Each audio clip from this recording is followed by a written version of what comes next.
Hey, it's MK and welcome back to Kit Conspiracy. Today is the first day of April 2024 and we are using the Simple Stories Simple Vintage Spring Garden Collection for this entire week.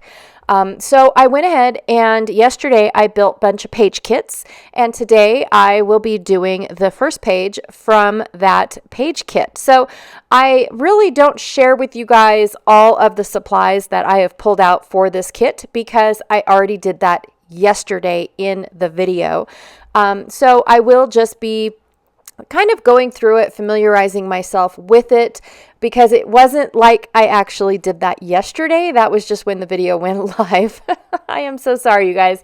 To keep up with YouTube, in all honesty, you do really have to think ahead and stay ahead. And so these videos, even though we say yesterday and tomorrow and all that stuff, it's not really that day, if that makes any sense. So I'm sorry, I didn't mean to burst your bubble, but Santa Claus does exist. I swear he does. So anyways, I went ahead and decided what was going to be on for my background paper and what was going to be used to map my photo. I also decided to add a bunch of tiny words to help me spell out my title. And then I'm going to bring in a thicker set to even help me make my title more. Does that make sense? So my title is actually going to say Flowers in the Gear Garden, even though you can't really see my gears because where I'm taking a picture, the irises are actually a little bit, did I spell gear wrong? I think I just spelled gear wrong, you guys. And it took me this long. I even edited the video and didn't realize that gear might be spelled wrong. Anyway, so the irises, where I have my, yeah, I spelled gear wrong. That's so silly. Oh my gosh. Anyways, the irises are becoming too much for the little gears that are right there, because I didn't want to put too big of gears underneath the window, and then of course they hit the window and things like that. So I've got little gears in between my irises, and what I need to do this spring is actually, or this fall I think is what it is, September, is split up my bulbs and find new homes for a couple of the irises. So anyways, I pulled out a new to me texture paste. It's called Grit Paste from Tim Holtz. This one was called Snowfall. And when I read the word snowfall, I'm expecting white, not clear. And so when I put it down on my page, I was expecting to get that nice white haze I would have gotten if I was to have used paint. And it didn't happen. So I'm taking my Dina Wakley white gloss spray, and I'm using some packaging left over from the Spring Garden collection from when I took them all out of the packaging. And I'm doing the packaging technique so I can still get a blob of white.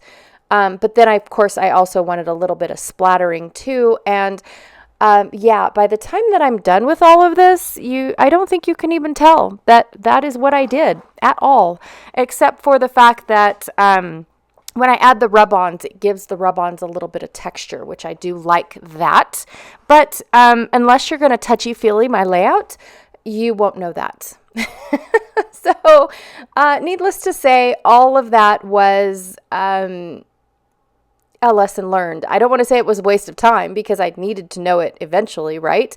But I'm very disappointed in the grit paste. I also have the grit paste in gray, so hopefully it's not too disappointing once I actually, use it in gray. But the snowfall is very misleading, and it is not white. It turned out this clear, mucky color on my paper, but maybe it was because, well, I don't know. If I was to have used black, would it have shown up? I don't know.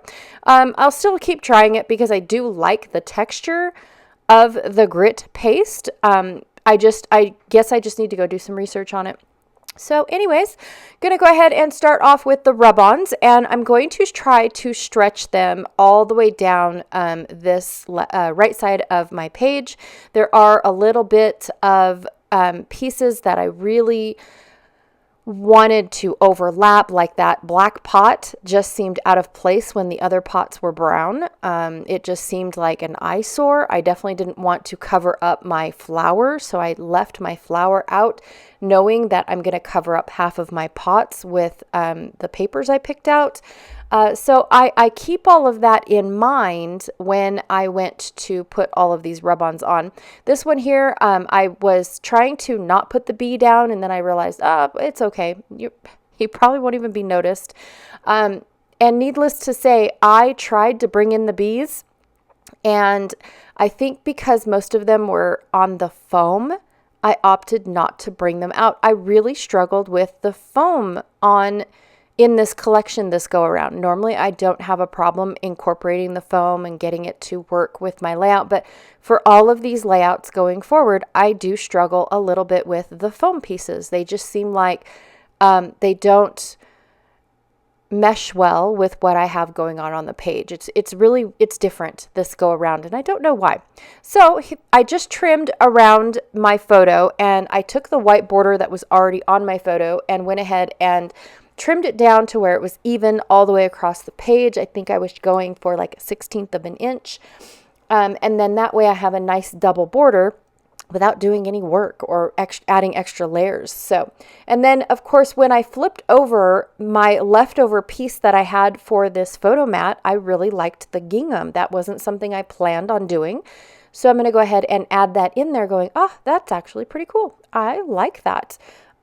It makes the picture look bigger than it is. And then I do have to say there's a lot of editing at this part right here because my son walked in, one of my sons walked in, and we started having a conversation, and I did not realize I was talking with my hands so much and pausing so much.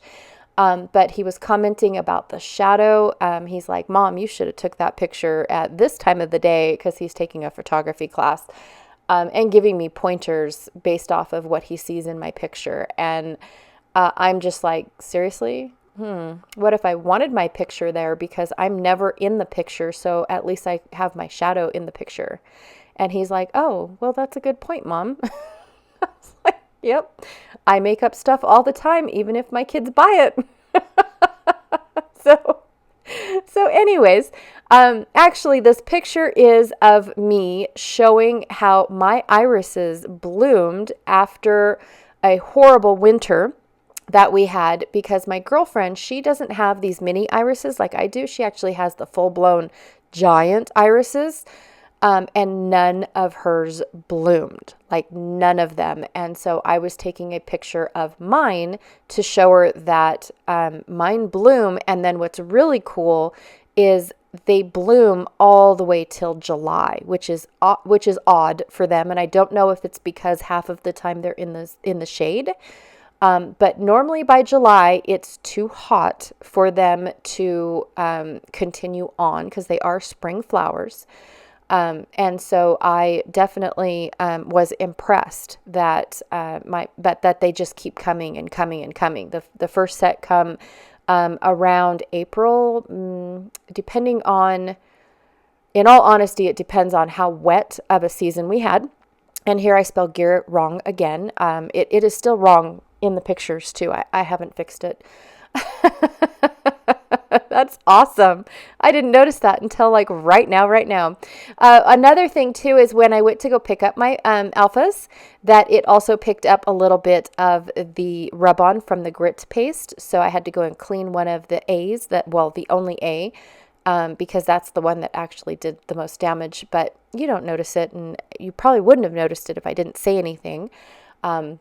So yeah, that's that. I don't like the word bloom on the little flower cluster that I just added to my title. So that will get fixed. I do add a whole bunch of, gardening phrases that I picked from the sticker sheet. This one here says stop and smell the flowers, which this is the reason why I put them. So this window that you see used to be my craft room, and I loved opening up my window. It has no screen on it. I loved opening up my window, listening to the lake across the street and all the birds that we have over across the street. And then, of course, I could smell my irises. When a wind comes by, I can smell my irises. And so I absolutely loved it. Now I'm in a garage and it's dingy and dark and so I need to fix that. And then, of course, over the bloom word, I put welcome spring, because that is technically our first sign of spring is when the spring flowers start blooming. Here for us, here in Nevada, where we are, that is our first sign of spring. Plus, it also tells us that we can start going and tilling up our garden and getting it prepped and ready for May, because you don't want to do it too early in April, because the last freeze is somewhere between May and June. And if you plant your plants too soon, you won't have a garden at all. So once the spring flowers are set, that's when we know the ground is soft enough. And the roots are growing, and we go and till up our gardens, and then we're able to prep them for the end of May and June and watch the season. Some of us cheat, and we have these big giant tunnels that we put over our rows in the garden, so that way we can start a little sooner, especially corn. If we don't do that to corn, our season is not long enough. So some people do start corn in April. If their spring flowers have bloomed, that is the first thing they'll do. And then they start these big, huge tunnels to make sure that they last the freeze. So yeah, we adapt and improvise, right? That's pretty much what you got to do based off of your environment. All right, so I wanted to make these tools look like they were hanging, and I did not want the twine to be going in the same direction for both tools. I kind of wanted them to look like they were separated by this twine, and I was struggling a little bit to wrap my head around how to wrap it around one of the tools opposite. Like, how do I figure that out? So yeah, that was what I did. The yellow one up at the top, the little tiny word sticker says life is better in full bloom, which, you know, I mean, for these flowers, that is absolutely correct. I cannot even imagine. I just love how these irises pop out, and I mean, they are just the most unique flower in the planet.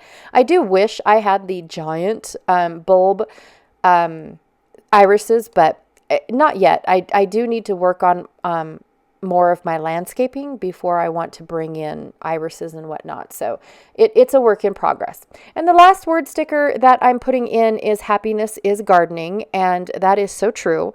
So we have not actually put in a lot of landscaping because we're doing a lot of remodeling to our antique house before we put a lot of work into the ground, because we have a lot of construction machines, cement trucks coming in, forklifts coming in, all sorts of trucks and vehicles and dozers coming in to move dirt and set up foundations and things like that. And we didn't want to put the money into our landscape and then all of a sudden, not it. All right, I'm going to go and fix that word gear because now it's driving me nuts. And that is my layout. I do love how it looks. I do love adding in the rub-ons and all of that stuff. I do have to say that yesterday's video, I said I was going to bring the rub-ons forward and forward and forward. I don't touch them again, you guys. I'm sorry. Spoiler alert. I don't even think about them because I love everything I've already picked out for all my layouts going forward. So anyways, that is my layout for today. Don't forget to check out Janet Fritz's channel, who is Galaxy Girl Creations here on YouTube, to see what she has done with her spring garden simple stories kit. And also don't forget to check the link down below to our Facebook group to see everyone else's creation who is playing along with us for this kit as well. So anyways, that is what I have for you guys. Thank you so much, and I'll check y'all later. Bye.